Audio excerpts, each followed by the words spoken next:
यो भूतं च भव्यं च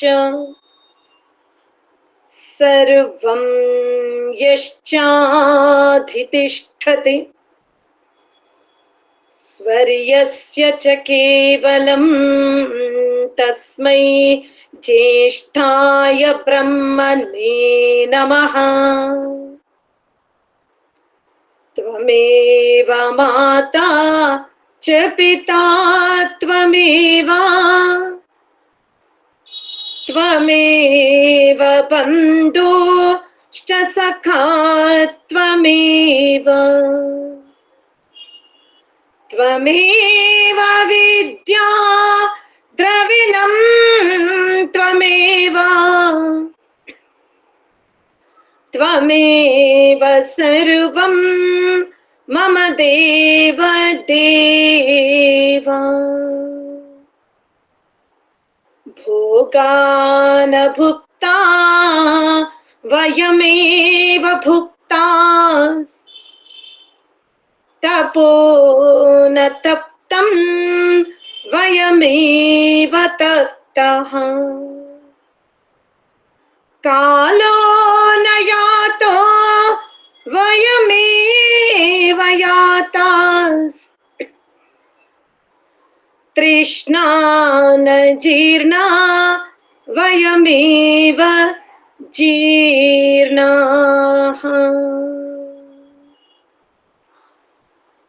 ధర్మప్రియ ఆప్తబంధులారా, మాతృశక్తి, మనం ఈశావాస్య ఉపనిషత్తులోని ఇప్పటి వరకు 10 మంత్రాల యొక్క వ్యాఖ్యానం వినే ప్రయత్నం చేశాము. సంభూతిం అసంభూతిం అనే ఈ 2 పదాలు మనకు అర్థమైతే ఈ ఉపనిషత్తు మనకు అర్థమవుతుంది. ఇక్కడ 11వ మంత్రములో సంభూతిం చ వినాశం చ యస్తద్వేదో భయం సహా వినాశేన మృత్యుం తీర్త్వా సంభూత్య అమృతమశ్నుతే అంటాడు. సంభూతిం వినాశం అనే 2 పదాలను తీసుకున్నాడు. ఈ 2 పదాలలో వినాశనం అంటే వినాశేన, వినాశనము ద్వారా మృత్యువును జయించుకొని సంభూత్య సంభూతి ద్వారా అమృతాన్ని భుజించుము లేదా భుజించవచ్చు అంటున్నాడు. అనగా సంభూతి ద్వారానేమో అమృతాన్ని భుజించాలి అంట, వినాశము ద్వారా మనం మృత్యువుని జయించాలి అన్నాడు. సంభూతిం వినాశం. ఇక్కడ తెలుగులో వినాశము అంటే మనం అందరికీ అర్థమైపోతుంది, వాడికి నాశనము జరగని అంట. అంటే ఏ మాత్రము కూడా ఉనికి లేకుండా అయిపోవాలి అనుకుంటా. మరి ఇక్కడ ఏది వినాశనం, దేన్ని వినాశనం అన్నాడు, దేనిని సంభూతి అంటున్నాడో గత వ్యాఖ్యానాన్ని గనక మనం నెమరు వేసుకుంటే కాస్త ఈనాటి ఉపన్యాసం మీకు సరళమవుతూ ఉంది. మనం జగత్తునకు 3 కారణాలు అని తెలుసుకున్నాము. ఒక పదార్థము సిద్ధింపబడాలి అంటే, ఒక పదార్థం తయారవ్వాలి అంటే 3 కారణాలు. ఒకటి ఉపాదాన కారణం, రెండవది చేతన నిమిత్త కారణం, మూడవది సాధారణ కారణం. ఒక పదార్థము తయారవ్వాలి అంటే ఈ 3 కారణాలు ఉంటవి. ఒక పదార్థ నిర్మాణము వెనుక 3 కారణాలు ఉంటవి. సాధారణ కారణం, ఉపాదాన కారణం, నిమిత్త కారణం. ఈ సిద్ధాంతాన్ని ఈ రోజు మాత్రం మీరు వ్యక్తిగత పనులన్నీ ఆపివేసి వినే ప్రయత్నం చెయ్యండి. ఆడుతూ పాడుతూ వింటే ఈ సిద్ధాంతం అర్థం కూడా కాదు. బాగా నెమర వేసుకోవాలి, చాలా జాగ్రత్తగా వినే ప్రయత్నం మనం చెయ్యాలి. ఆ పరమాత్ముడు ఈ ఈశావాస్య ఉపనిషత్తులో జీవాత్మకు నీవు వినాశనము ద్వారా మృత్యువుని తరింపజేసుకుని సంభూతి ద్వారా అమృతాన్ని పొందు అంటున్నాడు. అంటే అసలు ఏ పదార్థము వినాశనం కావాలి అనేది మనకు తెలియాలి. అంటే ఈ జగత్తులోని ప్రతి పదార్థం గనక మనం తీసుకుంటే ఆ పదార్థ నిర్మాణము వెనుక 3 కారణాలు ఉన్నాయనైతే మనం తెలుసుకోగలిగాం. ఉపాదాన కారణం, చేతన నిమిత్త కారణం, సాధారణ కారణం. ఉపాదాన కారణం అంటే ఆ పదార్థము నుండి ఆకారవంతమైన పదార్థం యొక్క నిర్మాణం జరుగుతుంది. ఉదాహరణకి సువర్ణము నుండి ఆభరణాలు, తంతువుల నుండి వస్త్రం, మట్టి నుండి కుండ, పిండి నుండి చపాతి. ఇదంతా కూడా ఉపాదాన కారణం. పిండి నుండి చపాతి తయారవుతుంది, కానీ ఆ చపాతి తయారు చెయ్యాలి అంటే కోల ఉండాలి, పీట ఉండాలి, నీళ్ళు ఉండాలి, పిండిని ఎక్కడైతే మనం ముద్దగా చేస్తున్నామో ఆ పాత్ర కూడా ఉండాలి.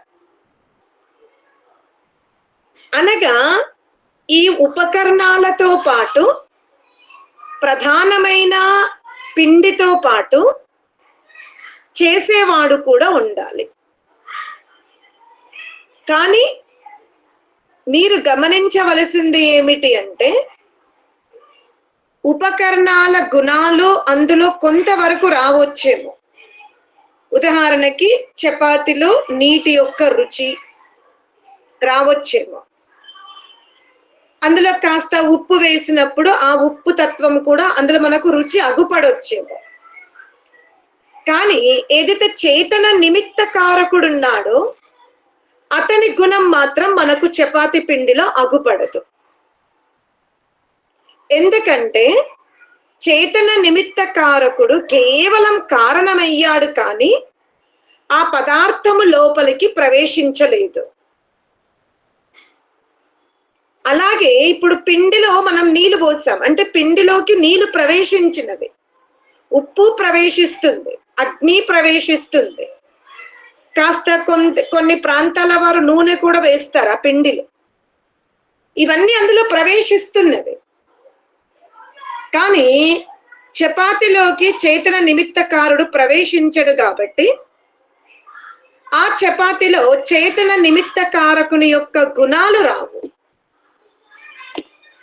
ఇప్పుడు మనం ఇక్కడ తెలుసుకోవాల్సింది ఏమిటి అంటే మనం ఇక్కడ ఈ మంత్రములో సృష్టిని కాకుండా మన శరీరాన్ని తీసుకోవాలి. చాలా జాగ్రత్తగా ఇది వినే ప్రయత్నం చేద్దాం. ఇప్పుడు మీరు ఒకసారి నాతో వింటే మళ్ళీ మళ్ళీ మీరు ఏ విద్వాంసులైనా నైపుణ్యం గల విద్వాంసులు చెప్పినప్పుడు మీకు ఇంకా విషయం అవగతం అవుతుంది. కాబట్టి ఇప్పుడు బీజం మాత్రమే పడొచ్చు నా సామర్థ్యంతో. తర్వాత ఇది వటవృక్షంగా మారాలి అంటే మీరు ఇంకా విద్వాంసుల ద్వారా కూడా వినొచ్చు. ఇక్కడ మనం తెలుసుకోవాల్సింది ఏమిటి అంటే ఈ ఉపదేశము ఆత్మకు ఇవ్వబడింది. వినాశేన మృత్యుము తీర్త్వ, నువ్వు వినాశనము ద్వారా మృత్యువుని తరింపజేసుకుని సంభూతి ద్వారా అమృతాన్ని భుజించు అని ఈ విధి, ఈ నియమము పరమాత్ముడు జీవాత్మకి ఇస్తున్నాడు. ఏమని? వినాశనము ద్వారా, వినాశనము ద్వారా మృత్యువుని జయించుకో. సంభూతి ద్వారా, ఇది తృతీయ విభక్తియే, అది తృతీయ విభక్తియే. ఇది అకారాంత పుల్లింగ శబ్దము, అది ఇకారాంత పుల్లింగ శబ్దము. సంభూతి ద్వారా అమృతాన్ని పొందు.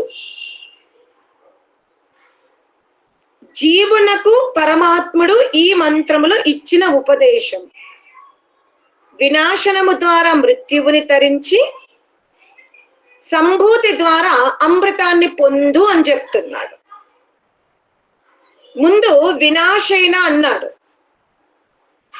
ఇప్పుడు ఇక్కడ మనం విషయంలోకి వెళ్ళిపోదాం.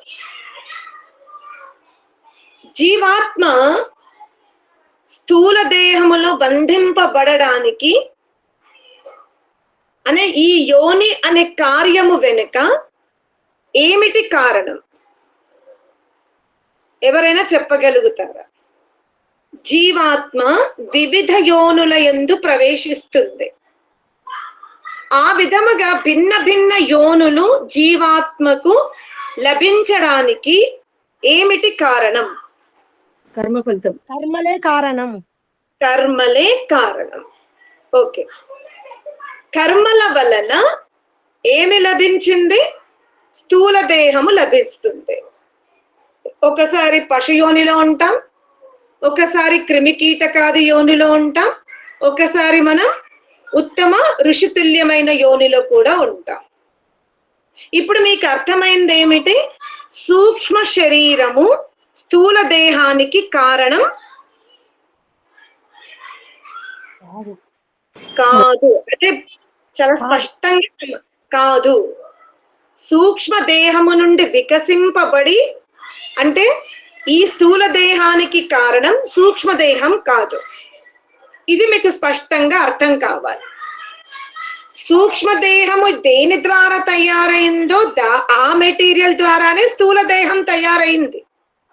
అది అంతవరకు సత్య సిద్ధాంతం. ఏంటి? సూక్ష్మ దేహము ఏ పరమాణువుల ద్వారా తయారు చెయ్యబడిందో, ఎవని ద్వారా తయారు చెయ్యబడిందో ఆ పరమాణువుల ద్వారానే స్థూల దేహం తయారయింది. తయారు చేసిన వాడు కూడా ఒక్కడే. సూక్ష్మ దేహాన్ని తయారు చేసిన వాడు అతనే, స్థూల దేహాన్ని తయారు చేసిన వాడు కూడా అతనే. కానీ ఇక్కడ మనం తెలుసుకోవాల్సింది ఏమిటి అంటే, ఒక జీవాత్మ దివ్య శక్తులతో కూడుకున్న దేహములో ఉంది, మరొక జీవాత్మ క్రిమి కీటకాది క్షణికమైన శరీరాదుల దేహాదుల యందు ఉంది. అనగా ఆ స్థూల దేహములో విభిన్న రూపాలతో విభిన్న స్థితిలో ఉండడానికి మనం కారణం ఏం తెలుసుకున్నాం? కర్మలు అని తెలుసుకున్నాం. కర్మలు అని తెలుసుకున్నాం. అనగా జీవుడు స్థూల దేహమును వదులుకోవాలి అనుకుంటే అతను దేని మీద మనసు పెట్టాలి? ఇప్పుడు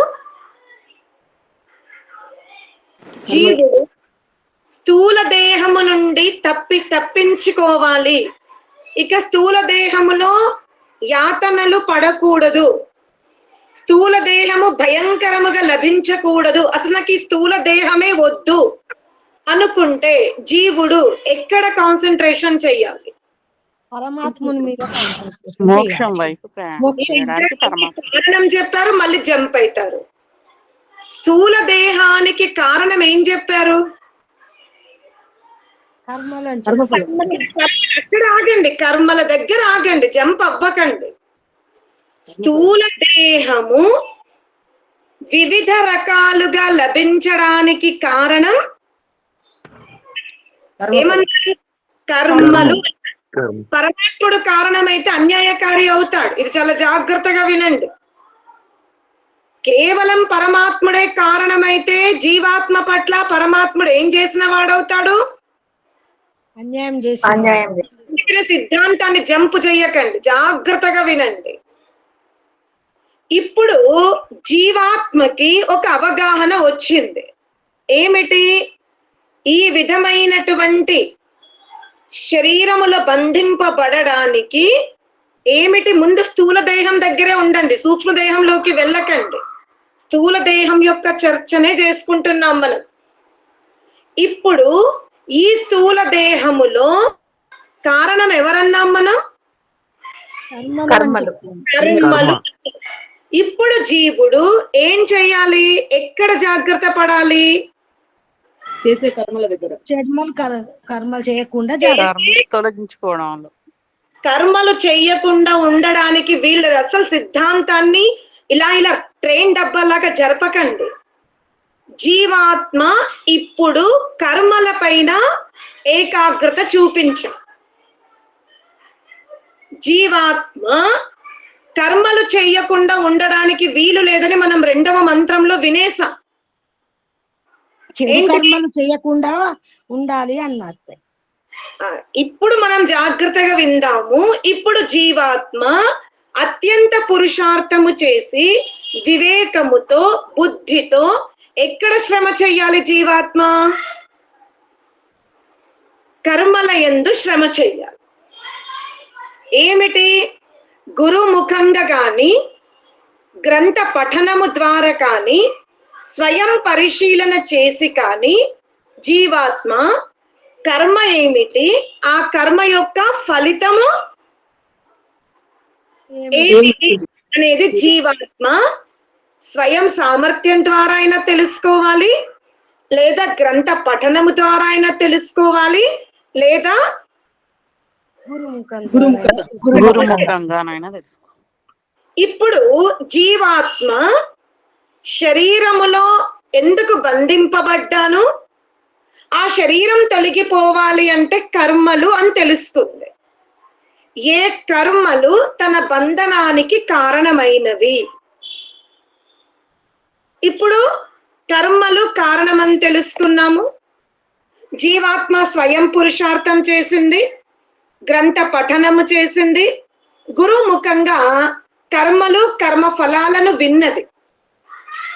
ఏ ఏ కర్మలు చేస్తే ఎక్కడ ఉంటాము, ఏ ఏ కర్మలు చేయడం వల్ల ఏ దేహము లభిస్తుంది, ఏ ఏ కర్మల వల్ల ఉన్నత స్థితి లభిస్తుందని జీవాత్మ గ్రంథ పఠనము ద్వారా ఆ తర్వాత గురుముఖంగా తెలుసుకుంది.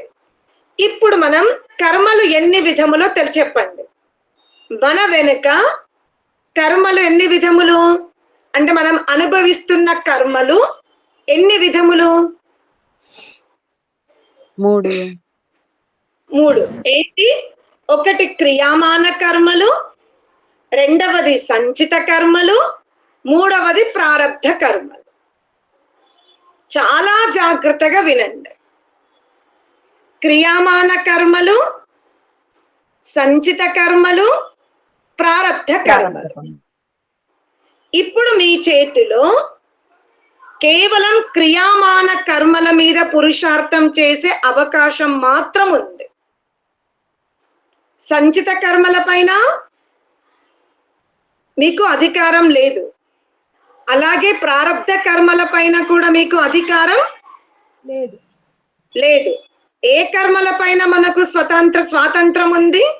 క్రియామాన కర్మల పైన ఉంది. ఇప్పుడు ఈ క్రియామాన కర్మల్లో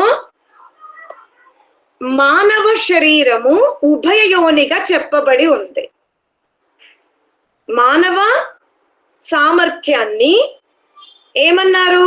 ఉభయ యోని అనగా అది సంచిత కర్మల్ని ప్రారబ్ధంలోకి మార్చుకున్న కర్మలను అనుభవిస్తుంది. ఆ తర్వాత ఇంకా ఏమి శుద్ధి చేసుకోగలుగుతుంది? క్రియామాన కర్మల్ని కూడా జీవాత్మ శుద్ధి చేసుకోగలుగుతుంది. ఈ అవకాశము జీవాత్మకు మానవ శరీరములో తప్ప అన్యత్ర పరమాత్ముడు ఆ అవకాశము ఇవ్వడు. కేవలం మానవ దేహములో ఉన్నప్పుడే జీవాత్మకు క్రియామాన కర్మల్లో శుద్ధత్వాన్ని తెచ్చుకునే అవకాశం పొంది ఉంటాడు. అందుకనే ఇక్కడ వినాశేన మృత్యుము తీర్త్వ అన్నాడు. అంటే జీవాత్మ క్రియామాన కర్మల్లో ఎటువంటి కర్మలు చెయ్యాలి?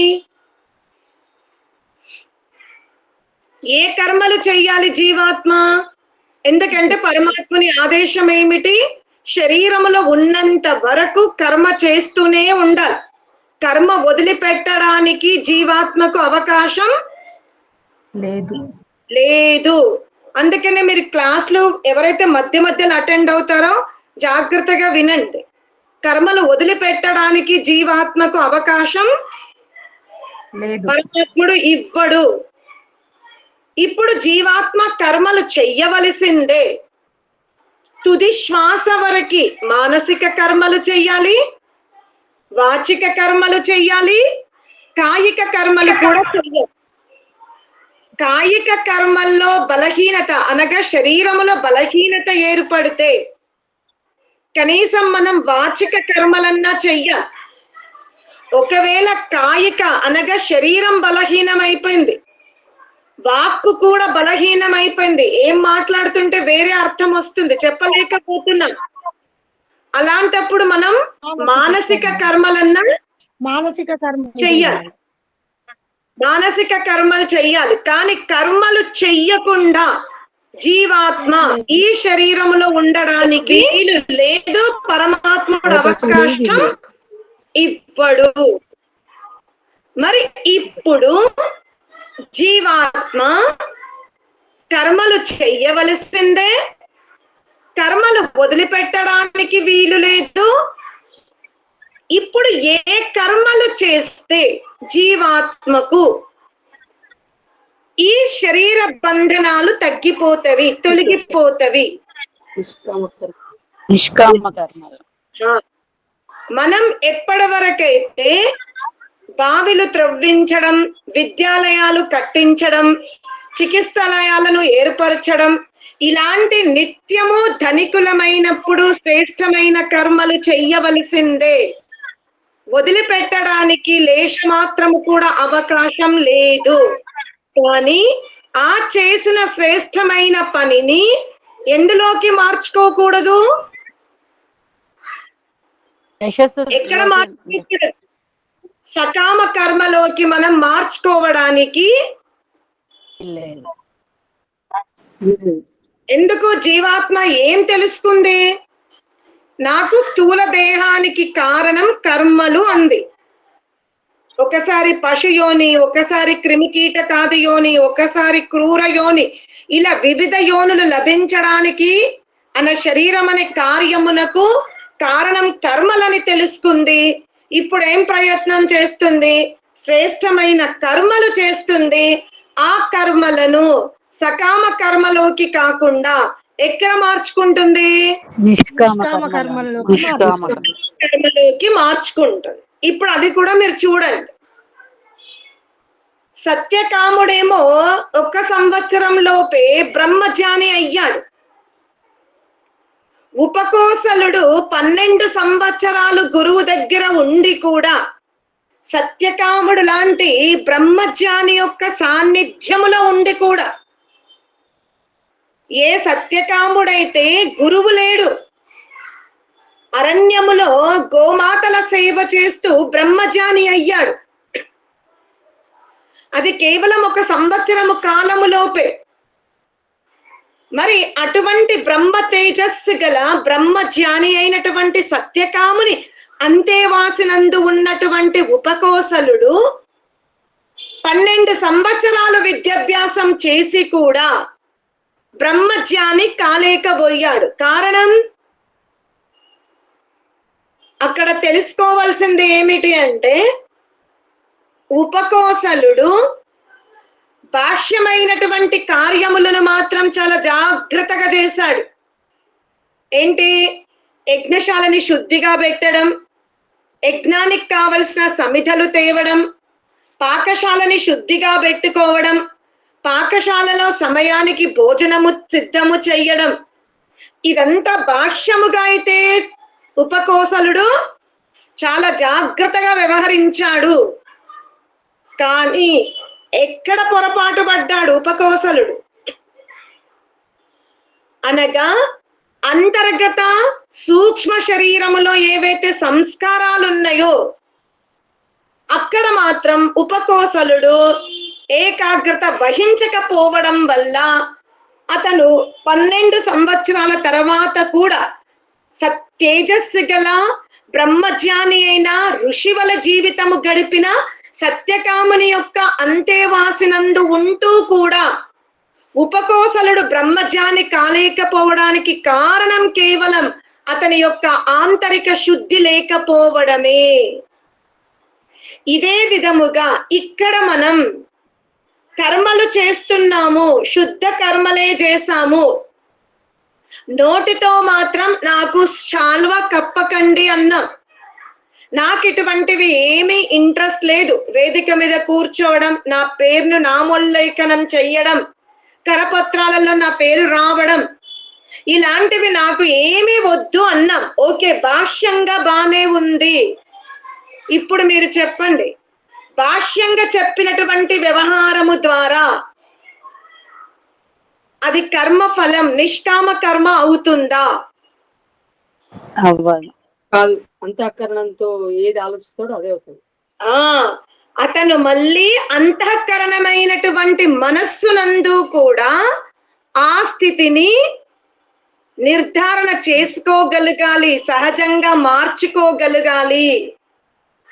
ఏదైతే వాక్కుతో నాకు ఈ శాలువాలు కప్పించుకోవడానికి నేను ఈ పని చెయ్యలేదు, నేను వేదిక మీద కూర్చోవడానికి ఈ కార్యము చెయ్యలేదు అని ఏ విధంగా వాక్కు ద్వారా చేసిన కర్మని నిష్కామ కర్మగా ఉపదేశిస్తున్నాడో, ఆ నిష్కామ కర్మని అంతరింద్రియాలలో కూడా అదే భావన ఉంటే అప్పుడు ఆ కర్మలు ఏమైపోతవి?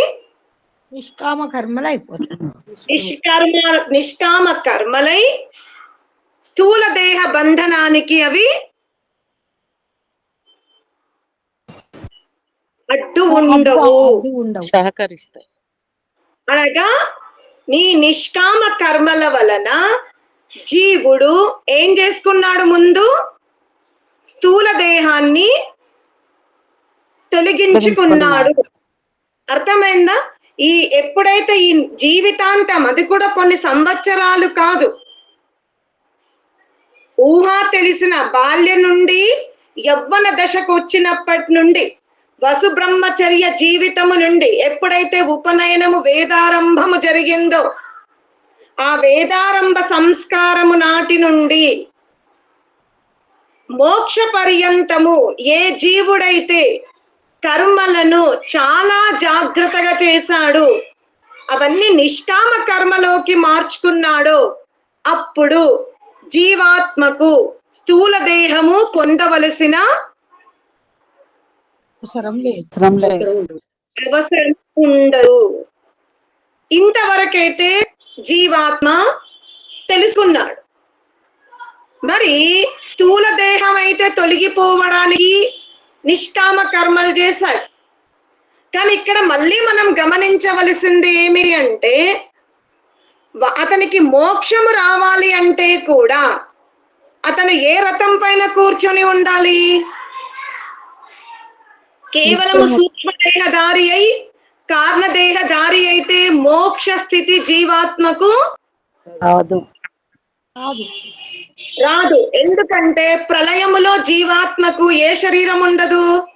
స్థూల దేహం ఉండదు. మరి అక్కడ మోక్షానికి ప్రయత్నం చేసుకునే అవకాశం లేదు. ఎప్పుడైతే కార్యరూప జగత్తు జరుగుతుందో, ఆ కార్యరూప జగత్తునందు స్థూల దేహములో ఉన్నప్పుడే జీవాత్మ ఏం చేసుకోవలసి వస్తుంది?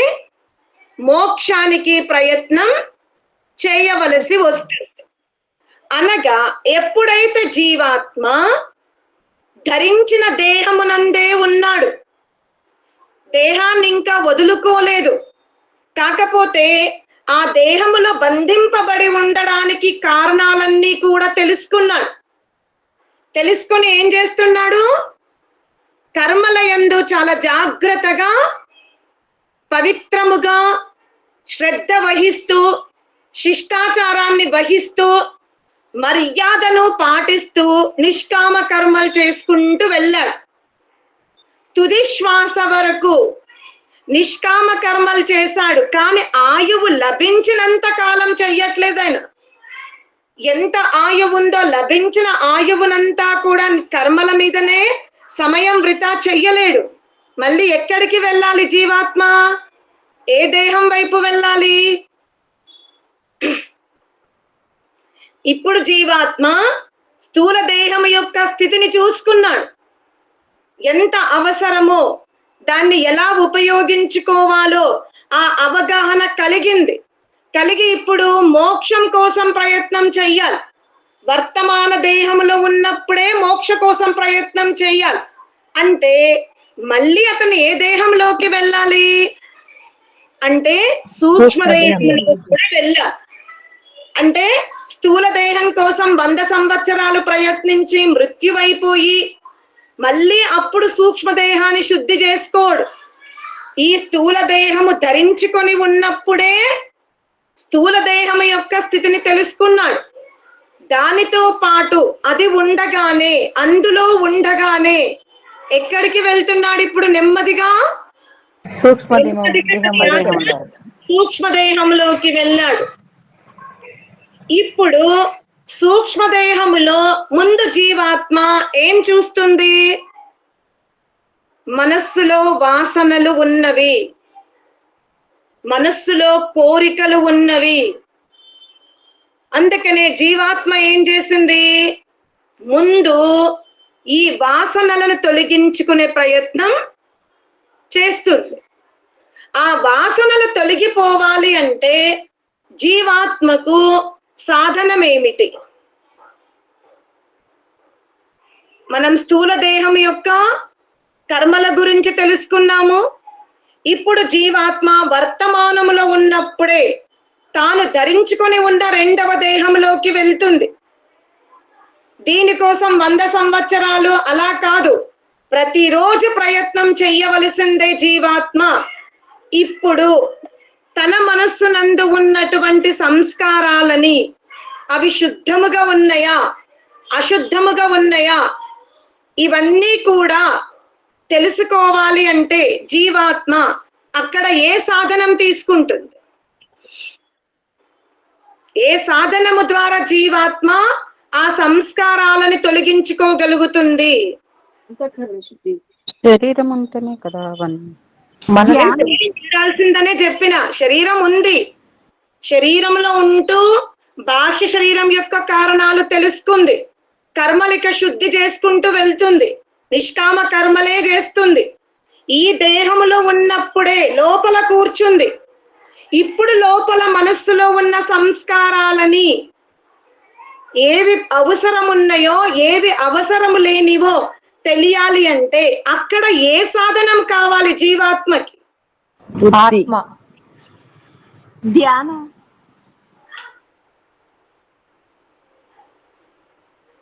ఇప్పుడు మీరు నా నుంచి ఏం వింటున్నారు? జ్ఞానం. జ్ఞానం. జీవాత్మ ఇప్పుడు జ్ఞానాన్ని లబ్ధి చేసుకుని ఆ మనస్సులో ఉన్న సంస్కారాలన్నింటినీ కూడా పరిశీలిస్తుంది, జల్లెడబడుతుంది. ఎలా?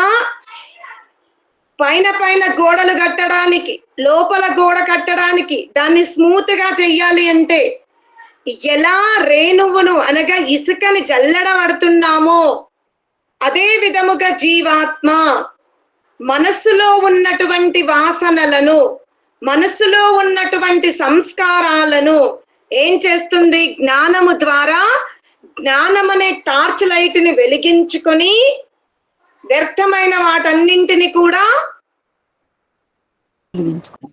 తొలగింపజేసుకుంటుంది. ఇదంతా కూడా స్థూల దేహముతో పాటు మళ్ళీ మనసులో ఉన్న సంస్కారాలని కూడా శుద్ధి చేసుకుంటూ వెళ్తుంది. అలా శుద్ధి చేసుకున్నప్పుడు జ్ఞానము ద్వారా, వేద శాస్త్ర ఉపదేశము ద్వారా స్థూల దేహ తొలగింపు కోసం ప్రయత్నం చేసింది.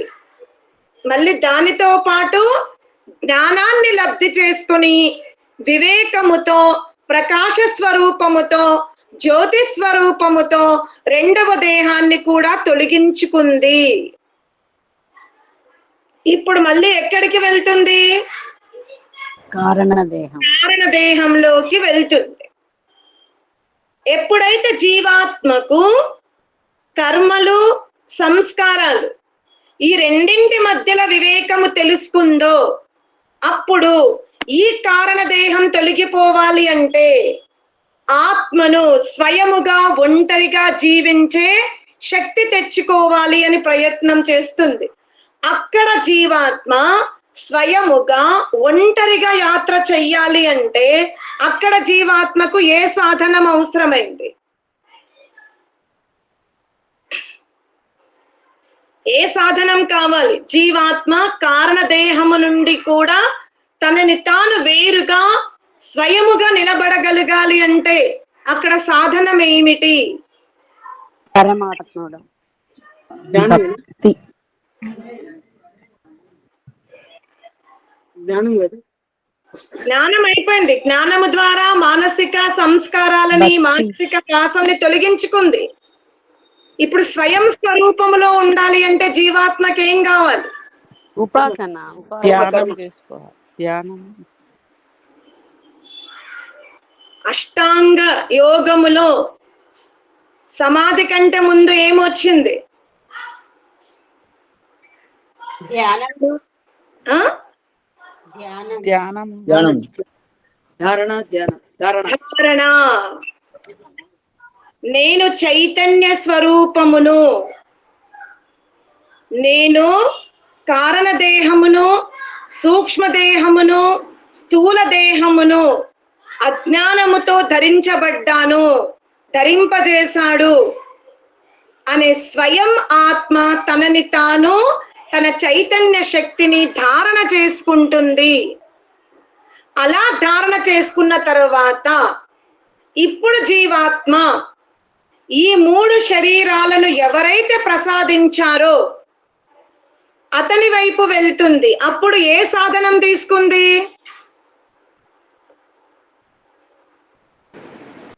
ఉపాసన. ఉపాసన. ఎప్పుడైతే జీవాత్మ కర్మలను, వాసనలను సంస్కారముతో స్వయం శక్తితో మేలుకొని ఈ 3 పొరలను వేరుగా తొలగించుకొని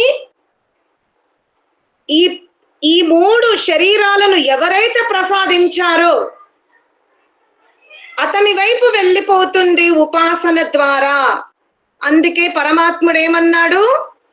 వినాశేన మృత్యుము తీర్త్వ. ఎందుకు అంటే స్థూల దేహము కార్యమే, సూక్ష్మదేహము కూడా కార్యమే, కారణ దేహము కూడా కార్యమే. మీరు తెలుసుకోవాలి ఏది కారణం. ఇప్పుడు సూక్ష్మదేహానికి, స్థూల దేహానికి, కారణ దేహం అనే ఈ 3 కార్యాలు జరగడానికి సత్వ రజ తమః పరమాణువులు కారణమై ఉన్నవి. అందుకనే ఆ సత్వ పరమాణువులను, రజ పరమాణువులను, తమః పరమాణువులను పరమాత్ముడు ధరిస్తాడు గనుక జీవాత్మ ఈ మూల ప్రకృతిని ఎవరికి ఇచ్చేస్తున్నది? ఎవరి ప్రాపర్టీ అది? పరమాత్ముని ప్రాపర్టీ కాబట్టి పరమాత్మునికి సమర్పించేస్తుంది. హే పరమాత్మన్, నీవు నాకు అభిలాషల వలన, అభిష్టము వలన ఈ 3 దేహాలను ఈ పదార్థము ద్వారా తయారు చేసి ఇచ్చావు. నేను వీటన్నింటిని కూడా గమనించాను. వీటి యొక్క సుఖం ఎంత ఇస్తున్నవి, దుఃఖం ఎంత ఇస్తున్నవి, ఏమేమి అనుభవిస్తున్నాను, ఇదంతా కూడా నేను తెలుసుకున్నాను.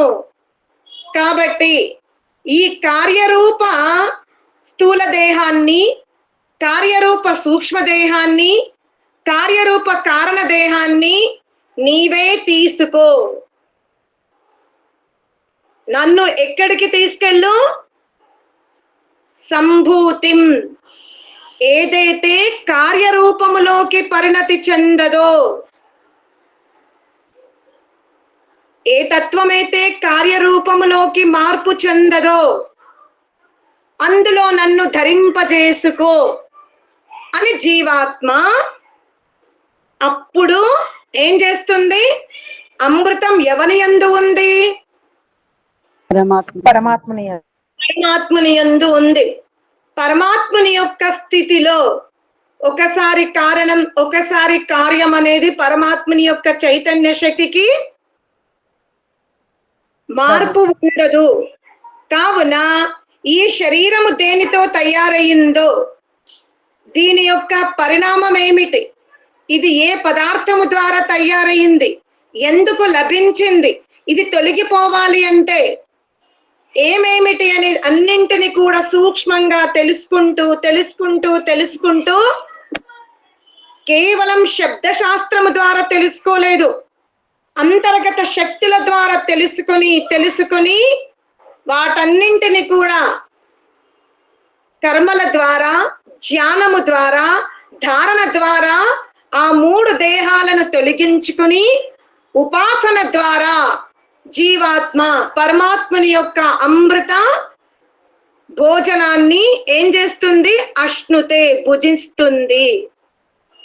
అంటే పరమాత్మని యొక్క అమృత ఆనందాన్ని, జ్యోతి స్వరూపాన్ని, ప్రకాశ స్థితిని జీవాత్మ నిరంతరము అనుభవించాలి అంటే ముందు జీవాత్మ ఏమి చేయవలసి వస్తుంది? జ్యోతి స్వరూపాన్ని, ఆనంద రసాన్ని నిరంతరము ఆస్వాదించాలి అంటే జీవాత్మ ఏం చేయాల్సి వస్తుంది? ఉపాసన చేసింది కాబట్టి ఆనందాన్ని అనుభవిస్తుంది. ఈ మంత్రాధారంగా చెప్పండి. నిరంతరము అన్నా నేను, నిరంతరము జీవాత్మ ఆనంద రసాన్ని అనుభవించాలి అంటే జీవాత్మ ఏం చెయ్యాలి? 3 దేహాలను వదిలిన తర్వాత ఏవైతే కార్యరూపముగా మారినటువంటి పదార్థాలు ఉన్నాయో, ఏ పరమాత్మ ద్వారా తనకు ఇవ్వబడిందో ఆ కార్యరూప దేహాల గురించి ఆత్మ ప్రయత్నం చేసి వాటిని మళ్ళీ కారణంలోకి మార్చి వినాశైన వాటిని ముక్కలుగా చేసి విభజింపజేసి అప్పుడు ఆ స్థితిలో జీవాత్మ అలా చేసినప్పుడే, అలా చేసుకోగలిగినప్పుడే, ఆ స్థితి తెచ్చుకున్నప్పుడే జీవాత్మ ఏమనుభవిస్తుంది? పరమాత్మని ఆనందాన్ని అనుభవిస్తుంది. అంటే ఇక్కడ వినాశైన మృత్యుము తీర్త్వ అనగా ఏదైతే కార్యరూప శరీరాలున్నాయో వాటన్నింటిని కూడా జీవాత్మ ఏం చేయాలి? విచ్ఛిన్నం చేసుకోవాలి. ముందు విచ్ఛిన్నమైన తర్వాతనే అప్పుడు జీవాత్మ ఏం అనుభవించగలుగుతుంది? ఆనందాన్ని నిరంతరము అని పెట్టండి. నిరంతరము జీవాత్మ పరమాత్మని ఆనందాన్ని అనుభవించాలి అంటే కేవలం మన దగ్గర మనం సమాధిలో ఇప్పుడు అనుభవిస్తాం. అందుకే నిరంతరము పెట్టుకోండి, విశేషణం పెట్టండి. జీవాత్మ నిరంతరము పరమాత్మని యొక్క అమృత భోజనాన్ని తినాలి అనుకుంటే జీవాత్మ ముందు ఏం చేయవలసి వస్తుంది? శరీరాలను విచ్ఛిన్నం చేసుకోవాలి. విచ్ఛిన్నం చేసుకోవలసి వస్తుంది. ఆ స్వయముగా విచ్ఛిన్నం కావాలి అంటే వార్ధాక్యమో, వ్యాధియో, ఆత్మహత్యనో కారణాలు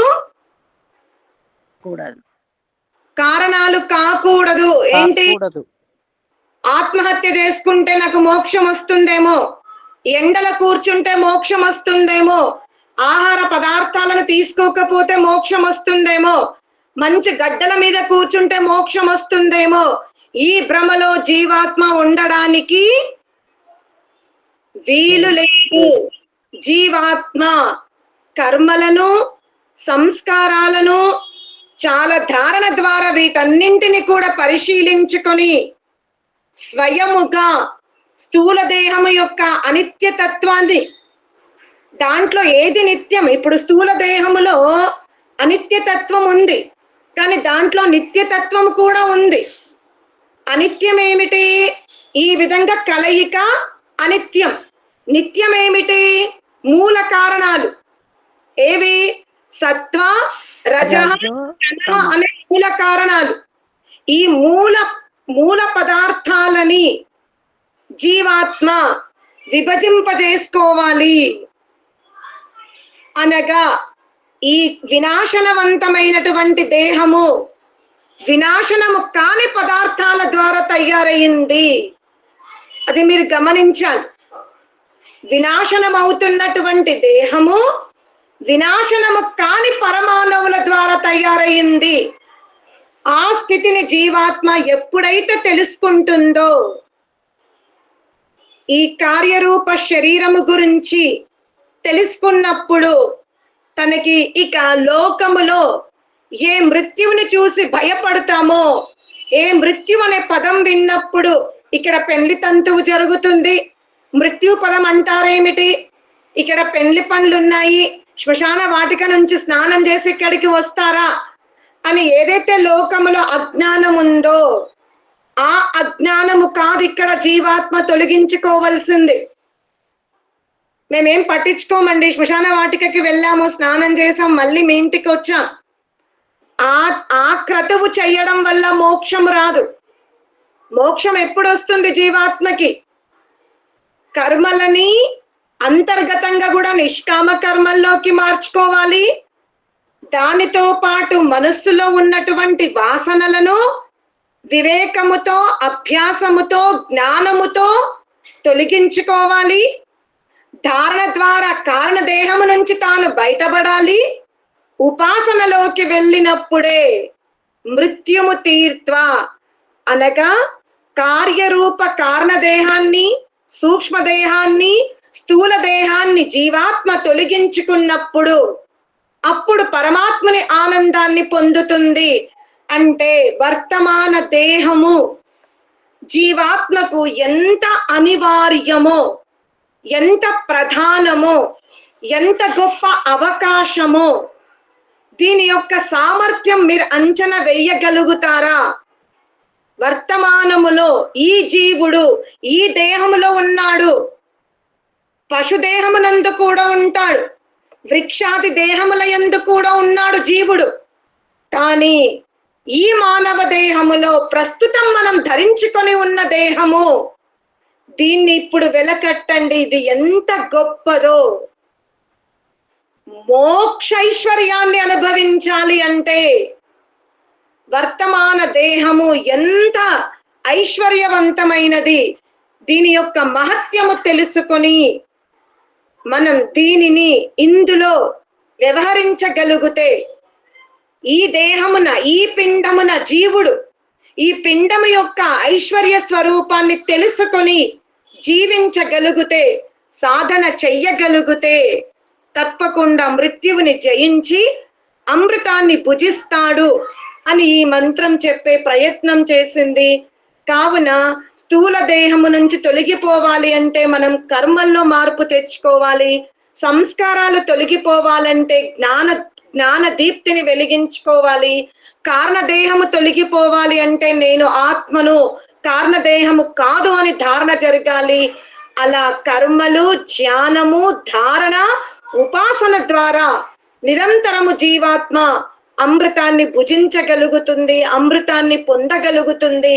అందుకే ముందు ఏవైతే కార్యరూపముగా మారినాయో ఆ దేహాలను తెలుసుకొని దాన్ని ఎలా విభజింపజేసుకోవాలి, ఎలా విచ్ఛిన్నము చేసుకోవాలో ఆ ప్రయత్నం చేసి కేవలం కర్మలు మాత్రం శుద్ధి చేసుకున్నాం.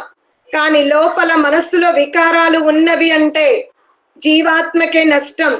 కాబట్టి ఒకేసారి ఒకే జన్మలో వర్తమానములోనే మనం మనస్సుని అనగా సూక్ష్మదేహాన్ని, స్థూల దేహాన్ని, కారణదేహాన్ని విభజించుకొని పొరలు పొరలుగా మనం తొలగిపోయినప్పుడే మన లక్ష్యం నెరవేరుతుంది అని, అప్పుడే వినాశైన మృత్యుము తీర్త్వ సంభూతిం అమృతమశ్నుతే అనే మంత్రాన్ని మనం సార్థకం చేసుకున్న వాళ్ళం అవుతామని చెబుతూ సెలవు తీసుకుంటున్నాను. ఓం శాంతి శాంతి శాంతి.